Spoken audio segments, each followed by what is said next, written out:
بسم اللہ الرحمن الرحیم۔ السلام علیکم، میں محمد عثمان اور آپ دیکھ رہے ہیں پروگرام حرفراز اور مقبول جان کے ساتھ۔ ناظرین، آج کی بڑی خبروں میں D G I S P R کی غیر ملکی میڈیا نمائندوں کو بریفنگ ہے، جس کے اندر انہوں نے اس بات کا انکشاف کیا کہ احسان اللہ احسان کا فرار ایک سنگین معاملہ اور غلطی تھا اور اس کے ذمہ دار فوجیوں کے خلاف کارروائی کی جا چکی ہے اور احسان اللہ احسان کی دوبارہ گرفتاری کے لیے کوششیں جاری ہیں۔ ساتھ ہی ساتھ کل فیٹف کا اجلاس ہے اور پاکستان کے حوالے سے اہم فیصلہ سنائے جانے کا امکان ہے۔ گرے لسٹ میں رہے گا یا نکال دیا جائے گا، یہ ساری چیزیں، یہ ہے آج کا ہمارا موضوع۔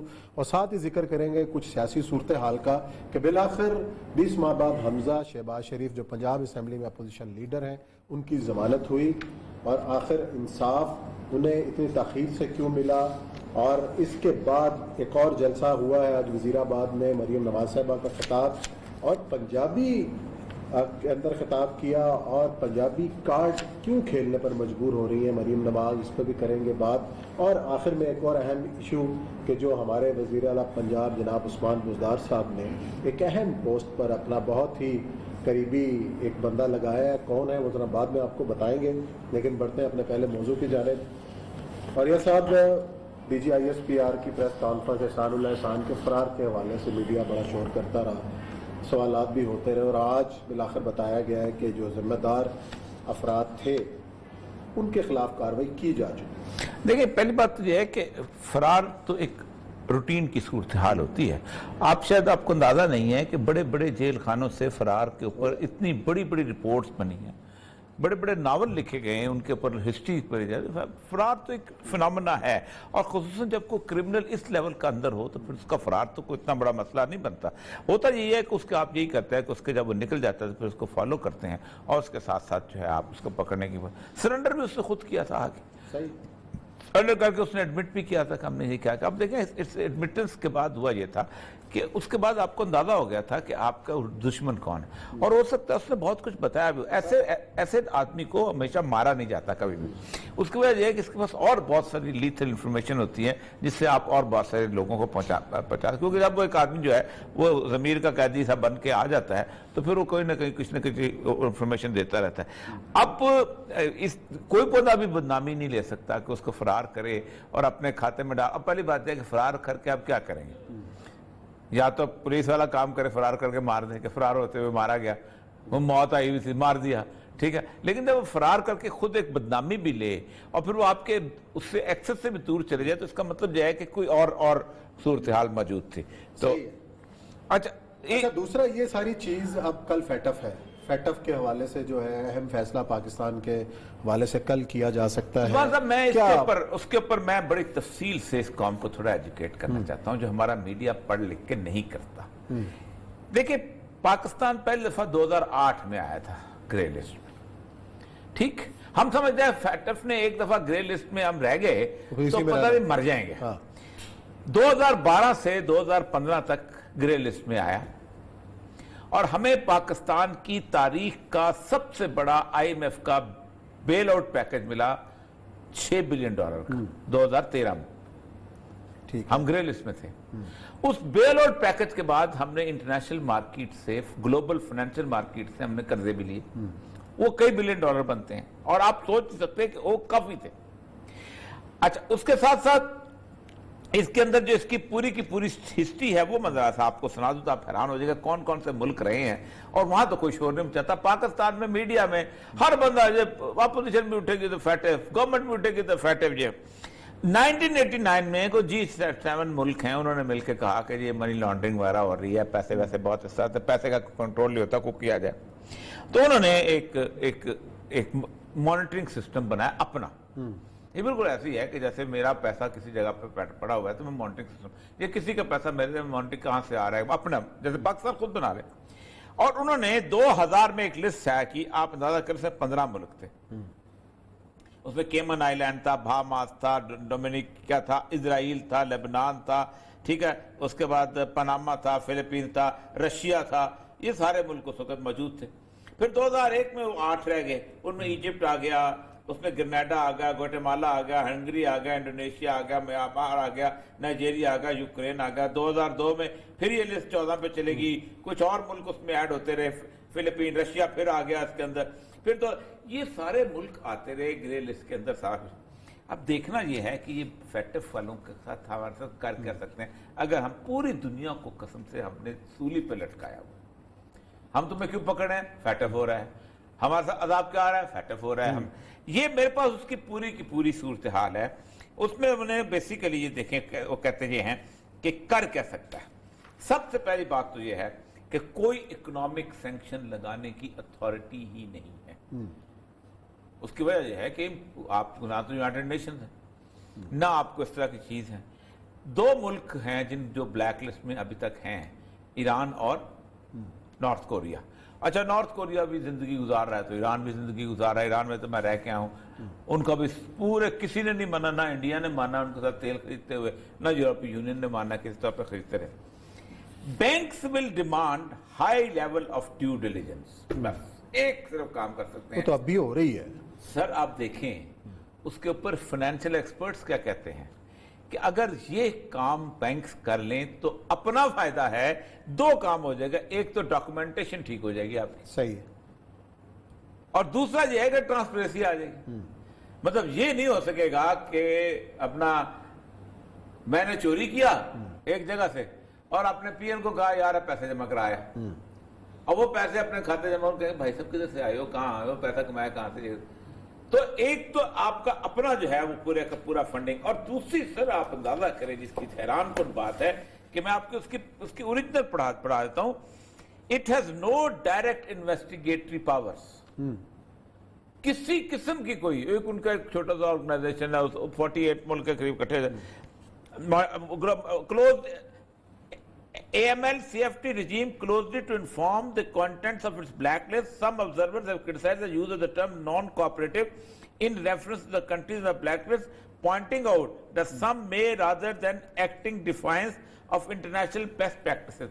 सही बात। वो कहते हैं जी इंटरनेशनल बेस्ट प्रैक्टिसेस उसके बारे में 21 फरवरी 2020 को जो लिस्ट आई है उसमें अल्बानिया है, बहामास है, बारबाडोस है, बोत्सवाना है, कंबोडिया है, घाना है, आइसलैंड जैसा मुल्क है। अच्छा। अब मैं उसकी वजह बताऊं क्या है।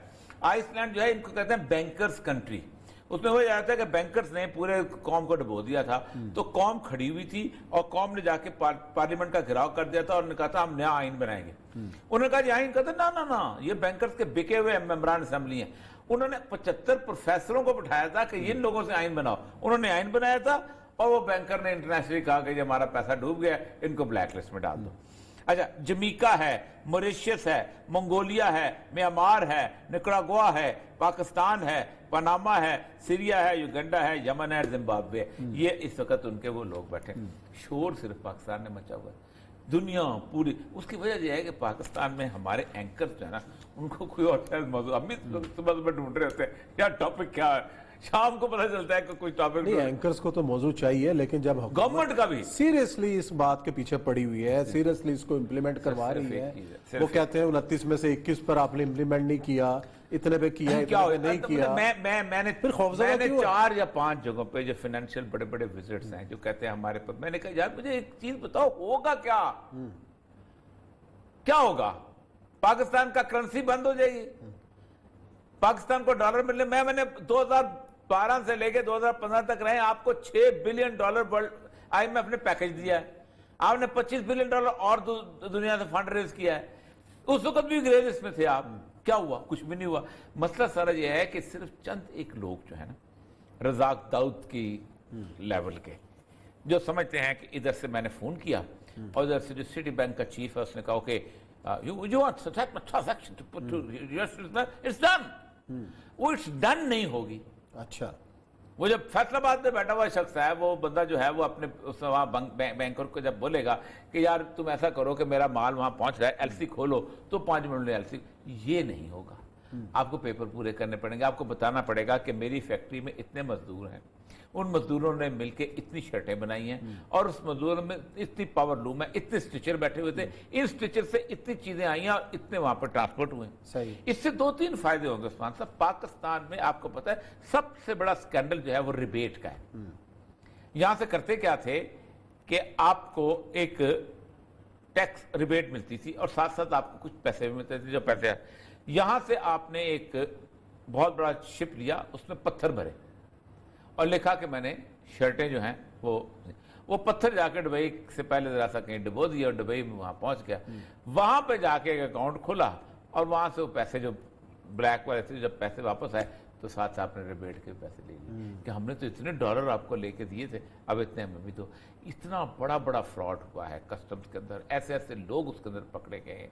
जिस वक्त ये सारे का सारा नया ये 80s में और 90s में 92 ऑनवर्ड जब खुला है, पाकिस्तान का सत्यानाश किया है और चीख भी वही तब कर रहा है, कोई और। आप मुझे बताएं, फैक्टिव का अपना चक नंबर 105 में रहने वाले को क्या असर होगा, जिसने नमक सिर्फ खरीदने जाके, और नमक भी हो सकता है वो जाके ना एक बोरी गंदम दे और नमक और मिर्चाई की पत्ती और खजूर चीजें ले आए, उस पर क्या असर होना है। 88% आपकी इकॉनमी जो है वो टोटली जो है अनबुक। 2-2.5 करोड़ लोग जहां बैंक में जाते हो और बाकी 20 करोड़ लोग जो है बैंक की शक्ल ना देखते हो, उनको पता ही ना हो कि बैंक क्या होता है, वहां फैक्टिव क्या असर कर सकता है। और आपने किया क्या इस फैक्टिव के चक्कर में? आपने पाकिस्तान की हर मस्जिद वीरान कर दी। ऐसे जैसे अजान देने वाला जो है वो फैक्टिव कब आपने मस्जिदों के स्पीकर उतारे, अब पता नहीं क्या क्या कुछ नहीं किया। असल मतलब पता है क्या है, बुनियादी तौर पर रियासत जो है उसका बुनियादी एतकंडा होता है कि चील से डरा के बच्चों को अपने परों के नीचे लेके आना। अब फैक्टिव एक चील है और रियासत की मुर्गी से जो बच्चे इधर उधर हो रहे थे उसने वापस में ले लिया है। उसमें जो कच्चे अंडे थे उनको खा पी भी जाएगी और जो अंडे जिनको रखना चाहते हैं, ये है असल बुनियादी तौर पर फैक्टिव का फलसफा जिसके ऊपर हम। अच्छा, कल क्या फैसला मुतवक्के है ग्रे लिस्ट में? सर अगर मैंने कल भी सोचा है कि अगर पाकिस्तान ग्रे लिस्ट में रह जाए तो मुझे बताइए एक लफ्ज का फर्क पड़ता है ऊपर, एक चीज का। आपका कारोबार अभी काफी अरसे से है ना, आपको अभी IMF दोबारा प्रोग्राम आया ना, क्यों आया?